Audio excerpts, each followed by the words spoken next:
In this lesson, we're really going to focus on defining your personal style, how you can combine it with other styles, and how you can continue to grow and evolve your personal design style. So we at Havenly have actually defined our own styles and created these 4 families and these 4 groupings of styles where all of these different substyles can fit into these kind of parent styles. We've identified these 4 styles as classic, contemporary, modern, and eclectic, so we'll dive a little bit deeper into each one of these. We're going to start by covering classic design, which encompasses styles like farmhouse, traditional, and other more formal design styles, where you're going to see a lot of symmetry, a lot of muted colors, and a lot of really sophisticated materials. This bedroom image that you see here on the screen is a great example of classic design because it encompasses a really neutral, soft, soothing color palette. You'll see a lot of classic elements like the tufted headboard and a lot of symmetry with the artwork above the bed, the mirrored nightstands on either side of the bed, and other repeated colors and patterns throughout the space. When you're looking at classic design and how these principles play into it, you'll notice that a lot of it is going to come from the element of balance. You're going to see a lot of symmetry when it comes to classic design. The colors are actually going to be a little bit all over the map. You can see some color palettes that are going to be really neutral and subdued like we see here, but you can also see a little more over the top, ornate color palettes that have a lot of gold, a lot of bold, rich colors that really harken back to a truly classic design period. When it comes to rhythm and repetition, this is going to be shown through a lot of materials that are repeated throughout. So you might see a lot of natural woven materials. You might see a lot of more ornate linens and silks. You'll also see some really intricate patterns that are repeated throughout the spaces, since that's a key identifier when it comes to classic design styles. Modern design is really easy to identify because it really focuses on having function over form. In a lot of modern designs, you'll see only what's required. All the furniture is going to have a really obvious purpose. There's not going to be a ton of knickknacks or a ton of overly detailed designs. It's going to be somewhat stripped down, pretty minimal, and pretty focused on the function of the space. Within modern, you'll often see a lot of Scandinavian or industrial designs and minimalist designs as well. In this modern dining room here, you'll see that it's been stripped down to the basics. We have a really lovely, simple table with some chairs around it, a buffet, a really lovely, sleek lighting fixture, and there's not much else going on. You'll see when it comes to color that there's often a really simple color palette with one big pop of color. In this case, you see a little bit of gold and you see a little bit of blue, and those really set the tone and make a statement within the space. When it comes to balance, you'll see a lot of asymmetry. This space actually kind of breaks that mold and it's pretty symmetrical because it's a dining room. But I think in a lot of cases when it comes to modern design, you'll see a little bit of asymmetry. That's kind of where they get that dynamic pop and that element of interest. With modern design, when it comes to rhythm and repetition, it's really important to be very intentional with this because there's not a lot of additional accessories and artwork and color. You have to be really mindful of how you're going to get that sense of rhythm and repetition. So that's often seen by repeating the same key element of furniture, the same color, or the same material throughout the space. Eclectic design is one of the easiest to identify, but often one of the hardest designs to successfully implement. Eclectic design is really easy to identify because it has a really great variety of colors and patterns, and it feels very collected and curated over time.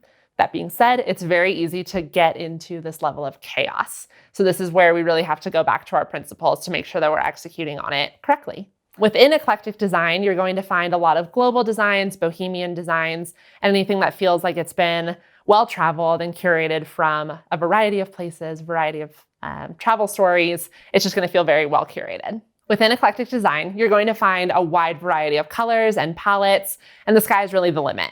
When it comes to balance, you're actually going to see a pretty good variety, again, with symmetry and asymmetry, but it'll lean a little more asymmetrical, again, to give you that feeling of collection and curation over time. Rhythm and repetition is actually going to be, I think, the key and the defining principle of this style. Because eclectic design is so curated and you're going to have such a variety of colors and patterns, it's really important to be methodical and make sure that you don't go overboard. So whenever you're looking at eclectic design, you really want to take stock of what you have, what you're bringing in, and making sure that there's nothing that's really competing with each other and that everyone has a friend or a partner within that design. This example is a great representation of eclectic design because it has such a variety of colors, patterns, materials. You can really feel like you know the person who lives in this space, and you can get a sense of what they do for hobbies, what they do for travel, who lives here. Contemporary captures a lot of that in between. It's going to capture some of the transitional design and styles that are kind of within or just outside of our other design families. So something that's not quite mid-century, not quite bohemian, something that's kind of right there in the middle is usually going to fall within this contemporary umbrella. In this example, you really see contemporary design come to life with the really simple sofas, the really simple sleek coffee table. But where it starts to have a little more fun and embody a little bit more of the client's personality is through the decor and accessories. You can see the bookcase here has a lot of styling. It starts to really tell a story. They're not afraid of incorporating a little bold pattern with the pillows. And there's some great artwork above the fireplace as well that starts to showcase some more of that design personality.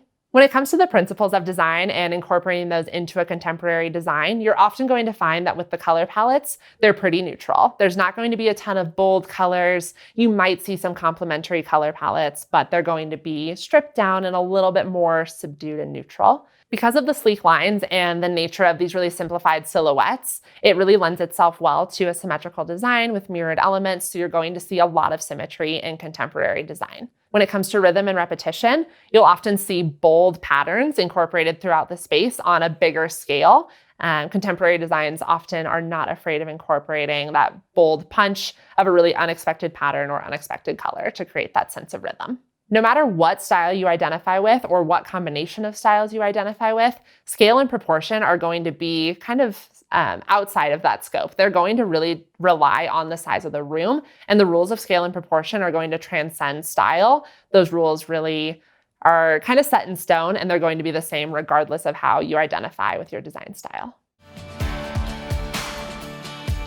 When it comes to combining styles, you'll find that most people, including yourself, are going to fall within some realm of a combination of these styles. It's really rare that one person will identify with just one style. An easy way to start identifying which styles you're going to combine is figuring out which of these parent styles you really identify with most, whether it's classic, modern, eclectic, or contemporary. That's going to make it really easy for you to identify the substyles that will create a really cohesive and lovely design. When it comes to combining styles, it's really simple and a really great way to start by combining different substyles that are within this same parent design style. One thing that designers and pros will do is go just outside of that and pull in something that's a little bit unexpected. This is kind of how you can tell when a room has been designed by someone who knows what they're doing versus someone who is just getting familiar with the basics. So as you start to get more and more comfortable with these principles and your own design style, push the envelope a little bit. Find something that's just outside of your comfort zone. Figure out why it works and what is similar, and don't be afraid to pull that in. This example here really showcases a combination of substyles that fall within this modern parent style. You can see the Scandinavian elements through the rug, but rather than keeping that stripped down with a lot of neutrals or really light, airy colors, we've actually paired it with a little more bold, modern chair that has this really nice metal detail, and then combine that with an even more bold, almost rustic kind of feeling dark accent wall. For the most part within this design, all of the design elements do come from that modern umbrella. There is this element of rusticness with some of the more natural materials, whether it's the leather on the chairs or the more natural sheepskin rug.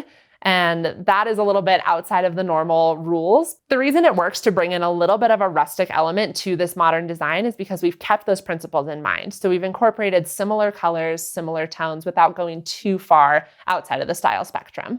In this classic design example, we've actually combined a few unexpected design styles. So you'll see a lot of elements of traditional and transitional design, but we've also thrown in a little bit of a curveball. There's this kind of preppy element that's in here. The reason this works so well is because the rest of the room is pretty simple, pretty neutral, and it allows us to really play and experiment with some of the color that you might not normally see in classic design, but you do see in a little bit of those preppy, more updated modern designs. As we've kind of alluded to, eclectic design really lends itself well to different styles coming together because there is this element of incorporating a bunch of different colors and patterns and materials.